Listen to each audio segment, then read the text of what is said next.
back in Baden-Baden 2019, and we're here with one of our favorite and most honored guests, Josef Vizkelety. We're very excited to have you here because you're the dentist at the Alpstein Clinic. Thank you, yes. And you worked at the Paracelsus before that. And right. Why is a dentist so important to what we do? And I know for what in my office, we could not do what we do without a good bioregulatory dentist. So where did that start for you? So my parents and relatives, they're all working in the field of dentistry and medicine. Oh, wow. So for me, it was completely normal to know that, you know, a human being is made up of a head and a trunk and a body. So for me, it's absolutely natural to say, look, whatever we are, we're a unity, we're an entity, and the entity, that's sort of what makes the whole body medicine so unique and so precious. Yeah. Because a lot of people separate out the mouth. Right? That can happen, yeah. Yeah, like, oh, the teeth have nothing to do with the rest of your body. Yeah, it's so funny. Yeah, it is funny. Well, no, I mean, it's so interesting that you mentioned, but it's actually not even my opinion. I mean, the most well-known health organization in the world is the WHO, and they have officially accepted in 2007 that oral health is part of the body's health. So if you separate oral health from whole body or from the body's health, then you're completely missing the whole point. So it seems so that there is a change coming, and obviously more and more people are aware. But again, at the end of the day, what I always say, you know, we're a unique entity, and we're probably the most complex species on the planet, both physically but also emotionally or mentally. Most people, you know, think about medicine, how important organs and so on, but when it comes to thinking about teeth, a lot of people are quite frightened. So it is a very sensitive topic. But all I can say is that, you know, it's part of the whole body, and that means, you know, when we eat and drink, when we speak, it has a function.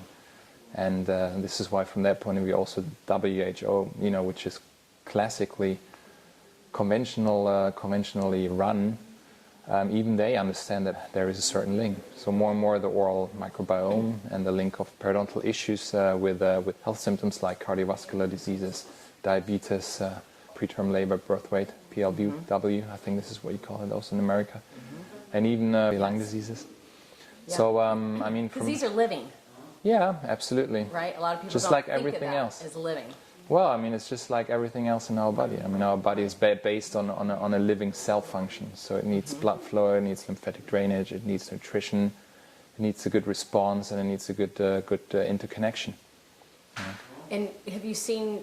I'm sure you have, so let's just discuss a couple of the cases that you've seen throughout your years where it's been miraculous when, you know, they've got full body systemic stuff going on, but then some of the dentistry is handled and you see turnarounds quickly. At our clinic, at Alpstein Clinic, we never work as a single unit. When we do dental work, it's always accompanied by medical work, and the opposite goes for the medical work, so we always work together. And we had some very interesting patients, you know, younger and older patients. For example, we had a younger patient from Australia who came along, 29, was given a diagnosis linked to a neurological disorder.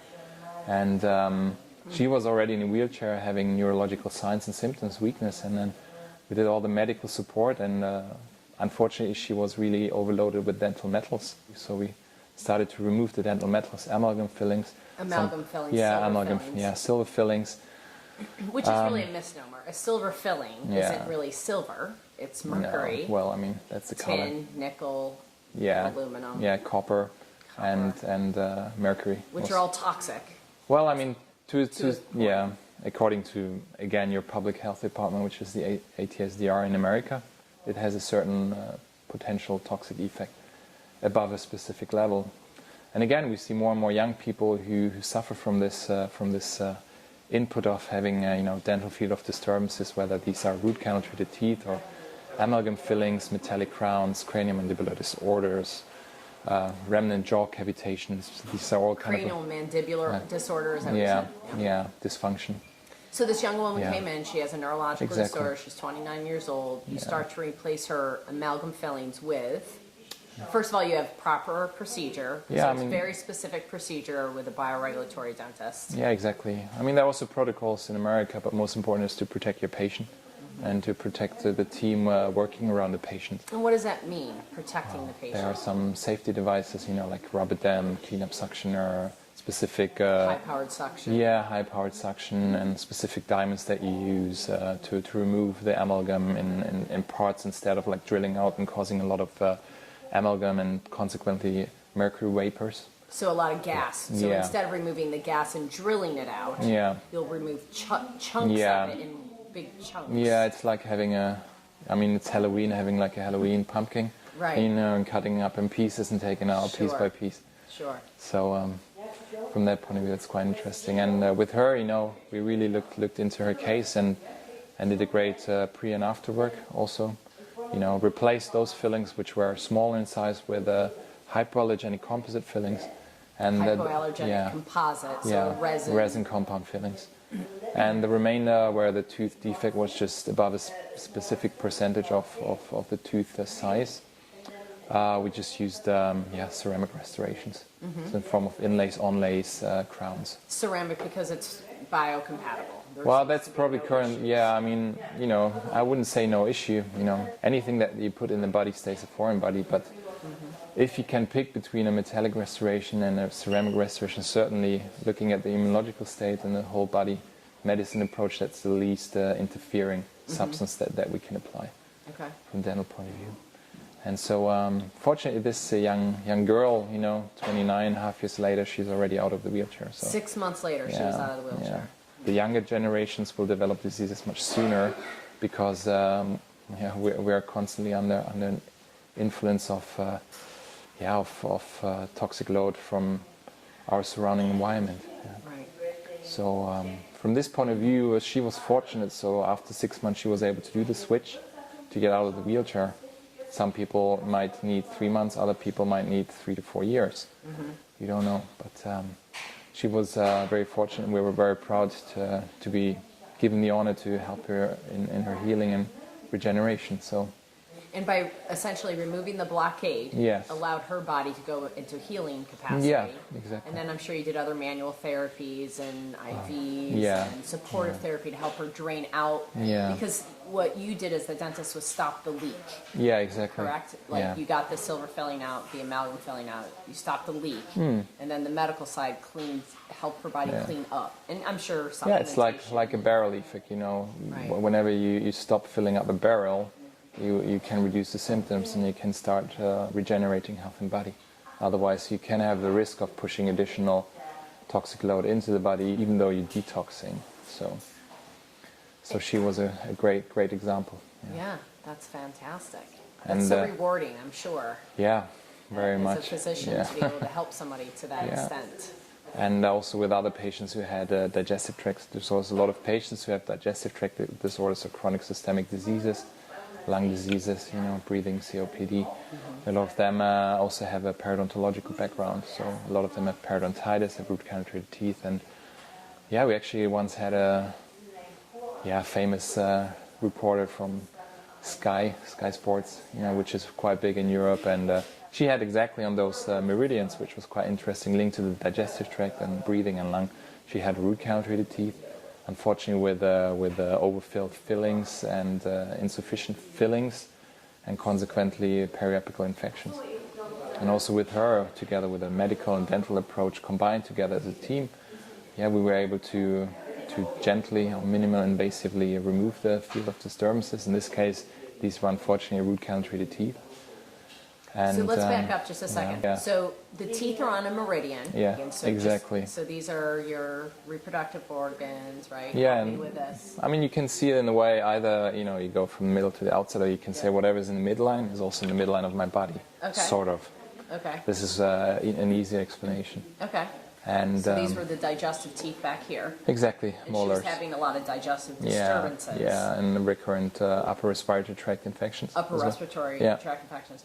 And she had periodontal issues and root canals in these teeth. Exactly. And what a root canal for the layperson is where a tooth has an infection.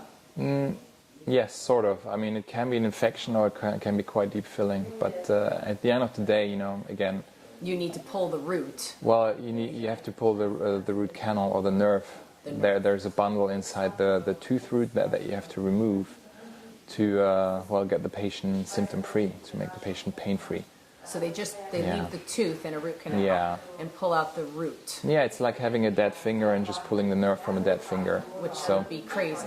I trained as a biological maxillofacial surgeon, so I have both degrees.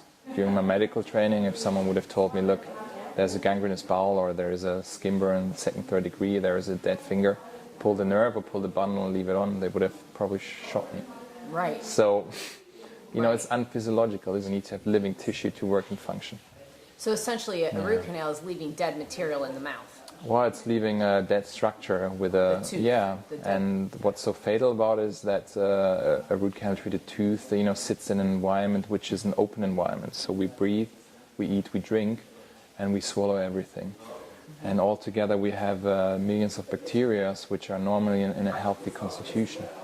But if you put in, you know, chambers or sort of like areas where bacteria can grow and develop into bad bacteria, then there is a risk of causing spreading of disease into the body. And that's affecting the terrain, which we've talked about on our previous videos. If you haven't watched those, go back and watch those. But talking about the milieu or the terrain, the environment in which a cell is living, what you're talking about is the milieu of the mouth. Absolutely. That the teeth are living in this open environment that are exposed to all sorts of things. That's very true. Waste and toxins and foods we're eating. And so that creates an opportunity for more degradation, more degeneration to occur. The funny thing is, you know, when we speak about milieu, a lot of people only speak about gut milieu, but the digestive tract starts with, you know, to be frank, with our lips. And ends at the bottom, and that's an entire unity. That's one organ in itself. And this, you know, has been also understood by the WHO. Since 2007, they have legally accepted this. So a root canal tooth is a temporary. It's at least in Europe they teach you that it's a last resort to do a root canal treatment to take the pain away, but it's not a long-lasting, satisfactory therapy. Which is understandable because once again our body is living on the fact that everything needs to have blood flow, nutrition, and lymphatic drainage. Right. So it blood needs flow, to nutrition, and lymphatic drainage. My favorite subject. These are super important. So it's understandable that if you create an environment without the necessary foundation for our body, for our cells, that you will cause something by it. And we know that especially because in the oral cavity, in the oral area, there's so many bacteria. This is a great habitat for bacteria. I mean, every bacteria that we have, it has a good function. Right. But with a external inflow, you know, you can create so much field of disturbances. And again, bacteria are not stupid. I mean, bad bacteria, they want to live. Good bacteria want to help us. So every bad bacteria will tell you, look, oh, thank you so much, leaving behind a dead tooth. That's so good for me because I go in there, I can live freely and produce my toxins and just have a great life, you know. And so back to the meridians. So if that root canal is on the large intestine meridian, it's going to affect distally, farther away. Further away. From where that connects to. The same goes opposite. So the illness can start here and affect this, or this can affect that. Absolutely. This is why a lot of people who have digestive tract disorders, like chronic inflammatory bowel diseases, a lot of them have a periodontological issue coming with it. So this is why, you know, everything is connected to each other. And this particular patient, so you removed her root canals, I presume? Yeah, we removed it under biological guidelines, minimum invasively, and gave the bone time to heal and to regenerate.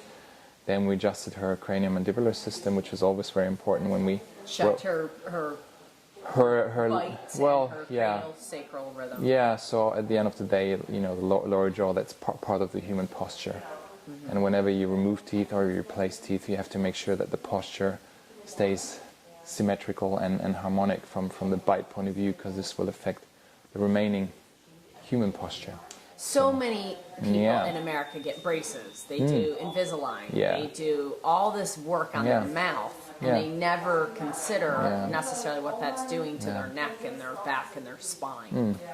As we both sit up straighter. It's very true, No, I mean, look, there's always, from the whole body approach, is always a skeletal approach to correct the bites, but you should not underestimate the importance of the muscular condylar adjustment that's required with it, because the bone, you know, the bone is attached to muscles, ligaments, and these all have a function and these all work. You know, so it's like a resonance chain. Yeah, so it's like a resonance chain. So whatever, you know, gives you an upset in the oral cavity can affect your neck, can affect your back, can affect your pelvic area. Right. and so on, cranium as well. And then from the spine perspective, if the spine is compromised, it's not going to be able to send, the nerves aren't going to be able to conduct. Well, yeah.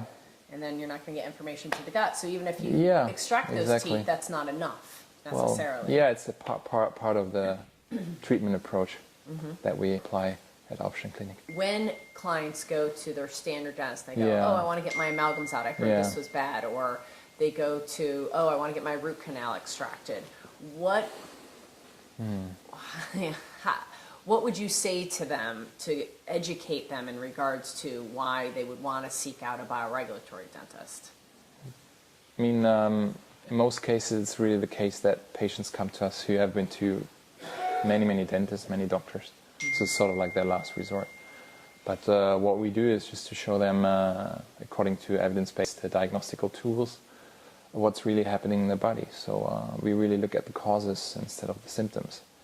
And looking at the causes makes people understand, okay, that if there's a cause, and if you have a backpack or a barrel, and you fill it up with in terms of environmental toxins, for example, then something will happen in your body.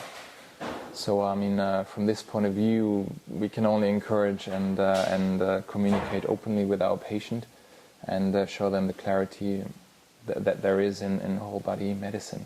But the procedure that you would use to extract a tooth would be very different than a standard dentist in the States, I would presume. Well, I mean, obviously there's a there's a conventional approach that we all taught at university, and I think it's very important to have the conventional education, because you need to have a foundation. But like in every country, there is always a pathway for continuous professional development. Right. And this is something that's allowed in Europe, especially in Switzerland, and we're so fortunate on that basis, because from this point of view we're able to merge, the conventional with the biological approach and bring the best out for our patient. It's not really our responsibility to tell the patients that your dentist is bad or your dentist has done something wrong. I mean, everybody does the best in their capability or what they're able to do. And their knowledge base. Yeah. But for the consumers to be aware that there are very different trained dentists that are skilled and have further educated themselves in regards to how to replace amalgam fillings in a safe way to protect them, how to handle root canals or cavitations. Yeah, exactly. And a cavitation is a hole in a bone versus a hole in a tooth. Yeah, exactly. And that can be dangerous. Why? Well, again, it's part of the digestive tract, so at the end of the day, it's an organ in itself, and it's linked to so many other pathways in our body. And from that point of view, anything that is not controlled by the immune system, or is dead tissue, is inflammatory tissue, will spread. And from evidence-based knowledge, we know that everything that communicates in the body has to run in 75% of the cases through the lower jaw and the jaw joint area. So from this point of view, you have the most lymph nodes in the neck area. Okay, they can be differentiated into 9 to 12 different groups. This is why it's so disastrous when people have dental issues, or even like an oral cancer, that this spreads very, very rapidly and aggressively into the body. Because of the lymphatic. Yeah, the lymphatic, the blood flow. So venous drainage, arterial blood flow, lymphatic drainage, nervous communication. Anything that happens in the body, 75% has to cross the mouth, to put it in simple words. And this is why, people completely underestimate it. So nowadays still, there's much more awareness, but what it just needs to be the best approach for every patient on an individual level, understanding that the greatness that we're giving, knowing about medicine and dentistry, that needs to be combined to achieve the greatest healing or well-being outcome for our patient. We're very blessed to have organizations and people like you around the world who are open and who also want to continue their professional development. Yes. And we're so blessed to be able to cooperate with you and work together in the best interests of all patients that we see all around the world. So the dentist that comes from the heart, Dr. Josef. Yeah. Thank you. Thank you. Thank you, Kelly.